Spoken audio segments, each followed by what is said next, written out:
La bourse de Paris clôture la journée dans le vert, mais se heurte à la barre symbolique des 5600 points.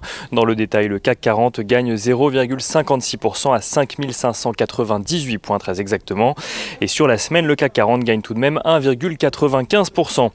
La séance a été globalement calme aujourd'hui alors que Wall Street n'est ouvert qu'une demi-journée. Une demi-journée tout de même suffisante pour permettre au Nasdaq de franchir de nouveaux records en intraday. Le Nasdaq qui a dépassé les 12 000 points en séance, porté notamment par Apple, Alphabet ou Amazon, alors que le Black Friday est en cours aux États-Unis. En France, celui-ci se tiendra la semaine prochaine suite à la demande du gouvernement, alors que les commerces ne devraient rouvrir que demain. En dehors de cela, les investisseurs ont toujours en tête la progression de l'épidémie d'un côté et l'espoir d'un vaccin de l'autre. Sur ce sujet, les défis logistiques apportent de l'incertitude sur la durée durant laquelle les économies mondiales vont devoir subir les mesures de restriction. Une incertitude d'autant plus grande à l'approche des fêtes de fin d'année qui fait redouter aux autorités un retour à la hausse des contaminations. Sur le vaccin en lui-même, AstraZeneca a annoncé que l'efficacité de son vaccin est remise en cause par plusieurs scientifiques. Lors du test de phase 3, certains patients testent du seul sous-groupe ayant obtenu 90% d'efficacité ont en effet reçu une demi-dose de vaccin par erreur avant de se voir administrer une dose complète. Un manque de rigueur dans la méthodologie qui devrait obliger le laboratoire à recommencer ses tests. La nouvelle a cependant eu un impact limité sur l'optimisme des investisseurs alors que ce vaccin est le troisième annoncé et pour le moment celui qui présente le taux d'efficacité le plus faible lors des phases de test. Du côté des statistiques à présent, les prix à la production restent stables en France au mois d'octobre mais reculent de 2% sur un an.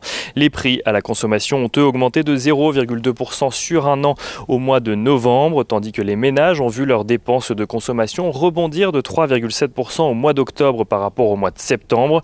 La croissance du PIB en France est finalement révisée à la hausse de son côté. Elle se porte à 18,7% au troisième trimestre selon l'INSEE. L'INSEE qui précise néanmoins que le PIB demeure en dessous de son niveau d'avant la crise sanitaire.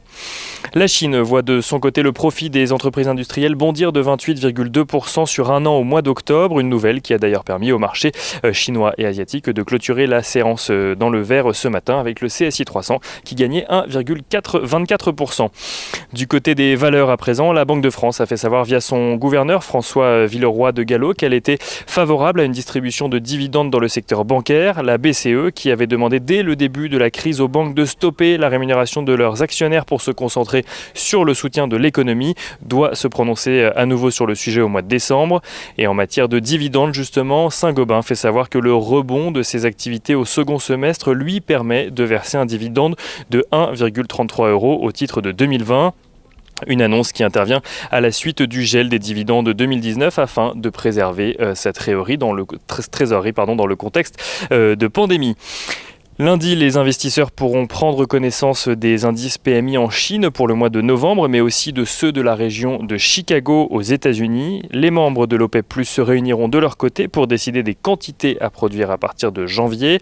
Et du côté des valeurs, les investisseurs pourront découvrir les comptes de l'américain Zoom Vidéo au premier semestre de son exercice décalé.